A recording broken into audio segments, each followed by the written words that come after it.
Hello everybody, it's your boy Skips here with another video for you guys here today, and what we're going to be talking about is Genshin Impact, which I can really only describe as a free-to-play gacha action RPG open world game, with a lot of acronyms and adjectives to describe something, but that is exactly what it is. It is a free-to-play single player or co-op game if you have friends that you want to play online with once you get to a certain level, where you go around doing adventures in the world that developers MiHoYo has created for us. So just to give you a quick synopsis of the early story is that you start off as playing as one of two siblings who get separated very early on into the story after you travel around to various different worlds. What you two are exactly doing is unknown, but it appears that that is something that you two do quite often. And then eventually you get wrapped up into the ongoings of this world and are trying to help it out. And that's basically the synopsis of the early story, and a lot of twists and turns happen along the way,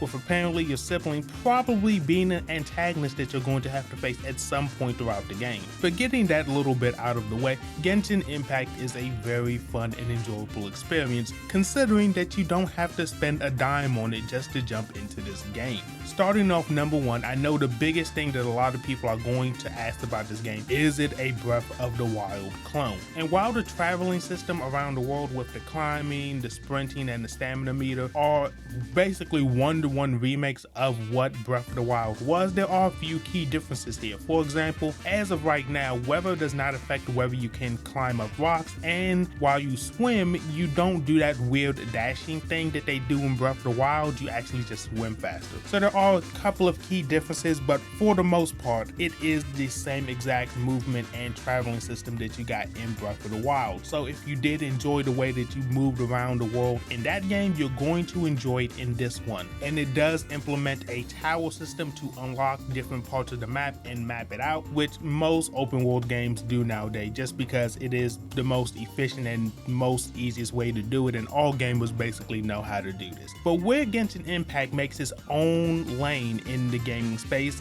is in its combat. The biggest thing about Genshin Impact is that it's almost a AAA gacha game, if I can even describe that properly, where basically on top of the main character that you get who can switch elements throughout the game, you will acquire characters through missions and through the usual pools who will have their own unique weapons and fighting styles. And from what I can see right now, the only real differences in weapons are great swords, regular swords, magic, and bows. So with that being said, even though there are only 4 different weapon types as of right now within the game, there is a lot of variety within the way characters use them, with some characters using great swords and one being slow and one being very fast, and also even having different elements applied to their weapons, and some characters having the same exact type of weapon but using them completely differently. For example, with your main character having the ability to switch elements, which will then give him the ability to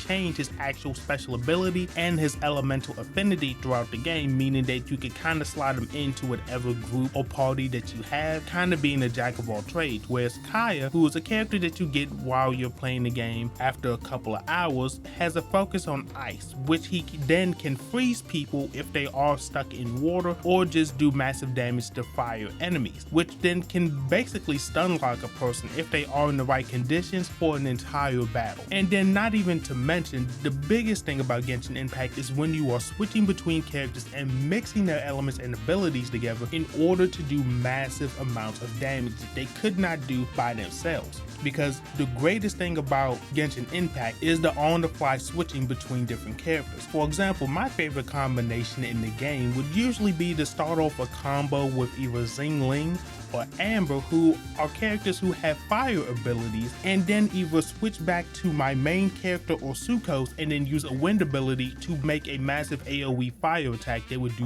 massive damage to all of the enemies who got hit with it. And then on top of that, let's say if you were in the grass, it would burn the grass for a while, so if the enemies were standing there, they would continually be damaged by the fire, basically wiping them all out in a very clean and efficient manner very quickly. And that's only the tip of the iceberg, because that is honestly one of the first combinations that you could do in this game. Like, for example, using magical overload with electricity and ice, and then basically casting debuffs on enemies and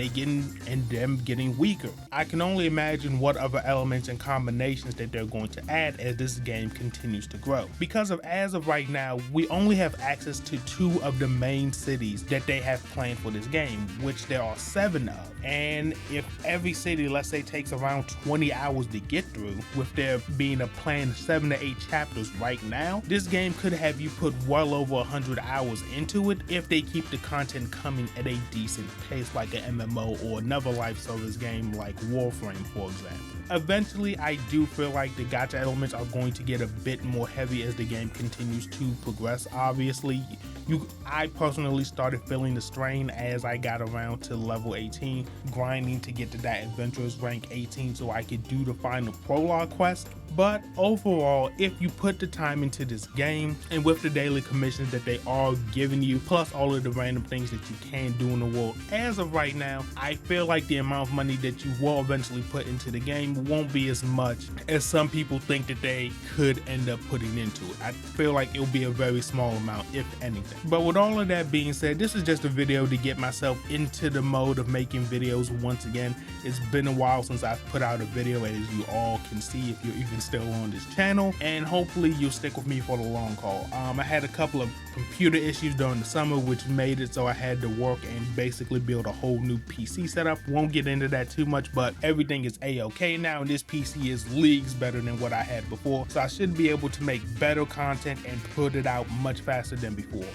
Look out for the Cyberpunk 2077 video. After that game comes out, maybe I'll make a video about Kingdom Hearts Melody and Memories, because that's going to be coming out very soon, and another game in between those. I don't know. With that being said, it has been your boy Skips. I'm so happy to be back making videos, and I'm glad that some of you guys are still here, and I will see you all in the next one.